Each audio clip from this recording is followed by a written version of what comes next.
Avant que le jour se rafraîchisse et que les ombres fuient, j'irai à la montagne de la myrrhe et à la colline de l'encens. Tu es toute belle, mon ami, il n'y a point en toi de défaut. C'est sur ces versets du chapitre 4 des Cantiques que je voudrais débuter notre sujet du jour. Bonjour, bonsoir à tous. Nous sommes aujourd'hui vendredi et nous parlons de sexualité dans le couple chrétien. Nous allons débuter une étude sur l'art de faire l'amour. Donc, comme le stipule le thème de notre étude, faire l'amour, c'est tout un art. Et bien qu'il y ait des techniques de base à découvrir, la relation sexuelle ne se limite pas à leur application. J'aime à dire souvent que l'acte sexuel est une célébration.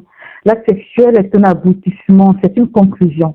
Donc, l'idée selon laquelle vous n'avez besoin que de bonnes techniques amoureuses est fausse. Vous avez besoin de bien plus. Si vous n'avez pas appris à vivre tous les deux en harmonie, ces techniques ne vous serviront à rien parce que la réalité, c'est que la qualité de votre vie sexuelle est déterminée par la façon dont vous vivez ensemble le reste du temps. Ce qui fera que vos meilleures relations sexuelles auront lieu lorsque vous aurez réussi à être intime autrement. Qu'est-ce que cela veut dire? Ce que nous devons comprendre, c'est que l'acte sexuel, bien qu'étant le clou de la relation conjugale, ne constitue pas l'essentiel de la vie maritale. Tout conjoint donc avisé qui accorde à sa vie sexuelle une place de choix mettra tout en œuvre pour creuser les fondations d'une bonne entente sexuelle.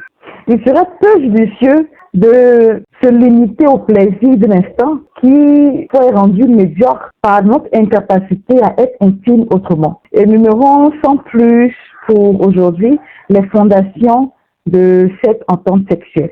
Le premier fondement d'une vie sexuelle épanouie, c'est l'engagement dans l'alliance. Il serait beaucoup trop long de nous étaler sur la compréhension de cet engagement. Nous aurons certainement l'occasion de le faire au cours de notre étude. Mais pour l'heure, retenons que l'acte sexuel est bien trop sacré pour être entretenu avec quelqu'un qui ne nous aime pas assez pour s'engager avec nous dans les liens du mariage, dans l'alliance du mariage. En fait, c'est cette appartenance qui induit l'alliance du mariage qui favorisera l'épanouissement de la vie sexuelle du couple. Comme il est écrit dans 1 Corinthiens, le chapitre 7, la femme n'a pas autorité sur son propre corps, mais c'est le mari. Et pareillement, le mari n'a pas autorité sur son propre corps, mais c'est la femme. Donc, les deux s'appartiennent l'un à l'autre. Et cela représente le premier fondement, la première fondation en ce qui concerne l'entente sexuelle. La seconde fondation, c'est la construction intentionnelle de l'intimité spirituelle et émotionnelle. Donc, de façon intentionnelle, le couple va chercher à développer cette intimité, une intimité non seulement spirituelle, mais aussi une intimité émotionnelle. Parce que l'intimité sexuelle, en fait, est l'aboutissement de toutes les autres formes d'intimité que nous pouvons avoir. Je parle d'intimité, bien sûr, spirituelle, intimité émotionnelle, mais aussi intimité intellectuelle, intimité sociale.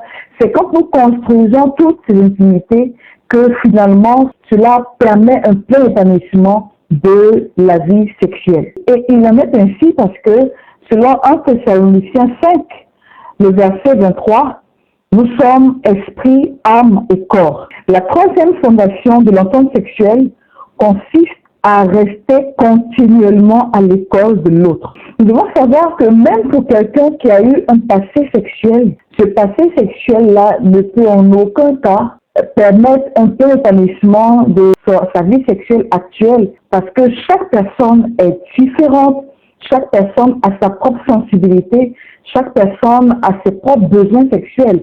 Et pour que l'épanouissement du couple soit, il faudrait que le conjoint soit à l'école de l'autre pour apprendre